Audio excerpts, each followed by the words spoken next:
Today, we're going to follow a footprint, but not just any footprint, a massive one, left behind in an ancient Buddhist text.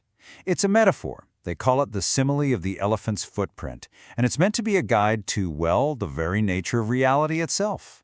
Okay, so let's jump right into this. The idea here is actually pretty simple, but it's really powerful. You know how an elephant's footprint is so huge, it can literally contain the prints of every other animal? Well, in the same way, one big idea, the Four Noble Truths, is said to hold all the other wisdom you really need. Now, that whole footprint is a huge area to cover. So for our purposes, we're just going to follow one single track inside it. We're starting with the first noble truth, and it kicks off with a word we all think we know, suffering. But you're about to see it broken down in a way that might just change how you see, well, everything. Right, so when this text talks about suffering, it's not just talking about, being sad or in pain. It gets way more specific. It says suffering is the 5 grasping aggregates.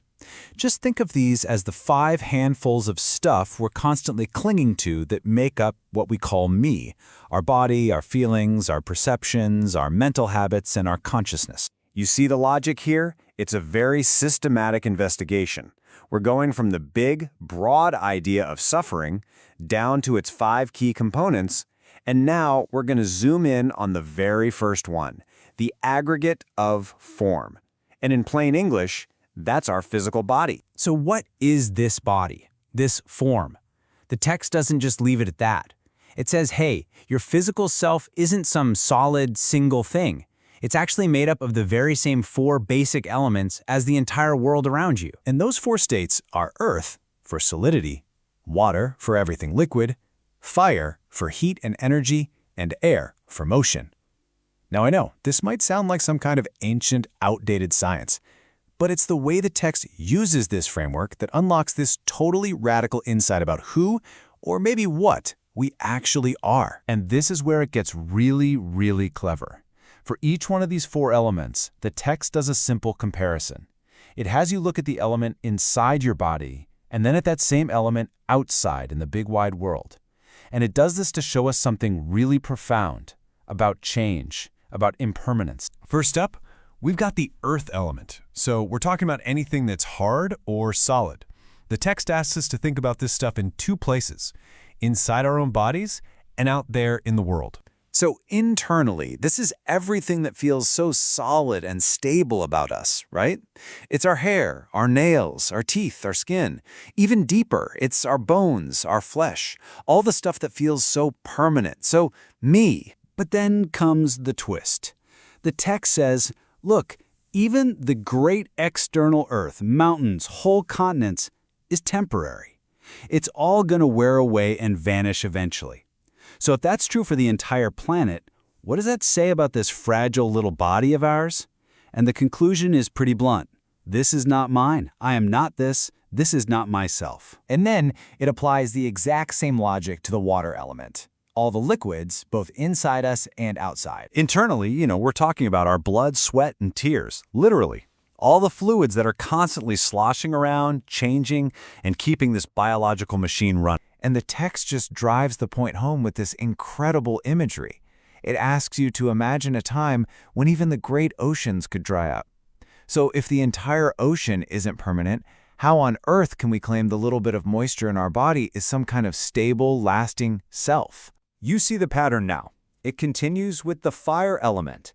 And this isn't about literal flames, it's about the heat, the energy, the metabolism that makes us alive. This is the heat in our bodies, our digestive fire, the fever we get when we're sick. It's basically the engine that keeps us running. And just like any fire out in the world, our internal warmth is just a temporary process. It has a beginning, a middle, and an end. It cools down.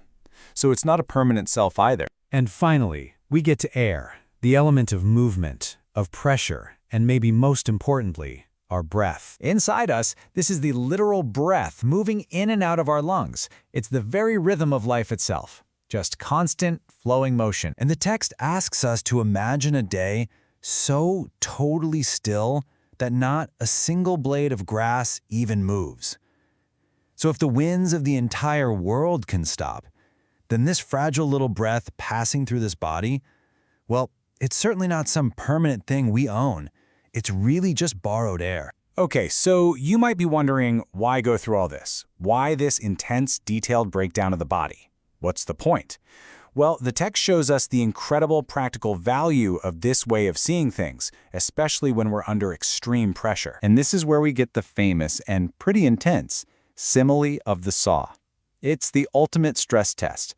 The idea is if you can truly see your body not as you, but just as an impermanent collection of earth, water, fire, and air, then you could endure even the most horrific thing imaginable without letting hatred poison your mind. When faced with a test like that, this understanding leads you to one of two places.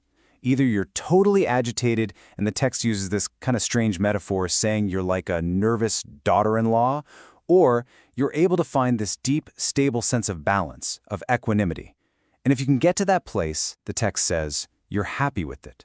At that point, a whole lot has been accomplished. All right, let's zoom back out for the final piece of this incredible puzzle. Now that we've deconstructed the self, the text shows us the actual mechanism that creates our reality from one moment to the very next. So get this, consciousness, in this view, isn't some continuous thing that lives inside your head.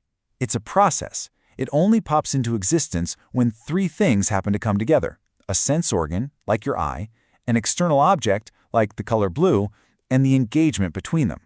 It just flickers in and out of being with every single perception. This whole process is called dependent origination. And here's the absolute key. To see this, to really see how our entire experience is just a process, constantly arising and passing away, is to see the core teaching. They're not two different things. They're one and the same. And so that leaves us with this final, really penetrating question. A question for you. If your body is just a temporary pile of elements, and your consciousness is just this flickering process, then what exactly is the solid, continuous self that you've always assumed is there, watching it all? That's the question waiting for you at the center of the elephant's footprint.